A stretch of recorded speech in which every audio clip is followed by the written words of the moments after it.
Let's talk briefly about how to read chord graphs. Very simple, maybe a little trickier to get used to than reading tablature. But if you notice, when you look at a chord graph, you'll see vertical lines, horizontal lines, and then spaces in between those horizontal lines. The vertical lines, very easy. They represent the strings. So the string on the far right of every graph represents string 1. Those graphs are as if you're looking at the ukulele in this direction. Okay, look at it go. Ha!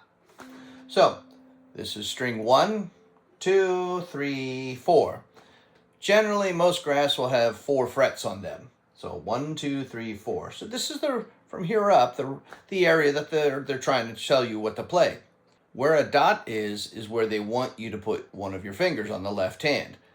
Usually, there's a number inside the dot or below the fret graph or above the chord graph.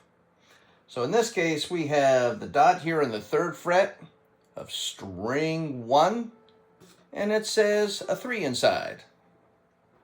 So we're going to use our 3rd finger. Notice the zeros above the remaining 3 strings.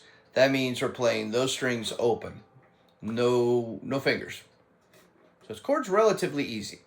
So once again, C goes here. Your 3rd finger's on string 1, and I'm going to strum all 4 strings.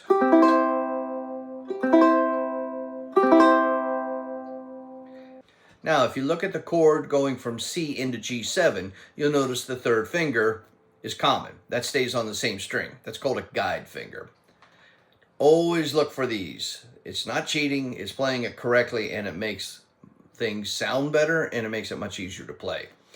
In order to get to that G7, all we're going to do is take this 3rd finger, slide it down 1 fret, add the 2nd finger to the 2nd fret of the 3rd string, and then the 1st finger on the 1st fret of string 2. We have the open 4th string. So again, we're going to strum all 4 strings. It's also very good to just arpeggiate it. Make sure you hear every note coming out. Now, the next chord is an F chord. And if you look between the G7 and the F, you'll notice the 1st finger stays on the same fret. That's what is referred to as a pivot finger. You're literally just going to pivot around that finger and get to an F, like such. These 2 are not touching, but they're not tucked away either. So here's my G7. And I'm going to go right to an F. Okay? Again, a 4-string chord.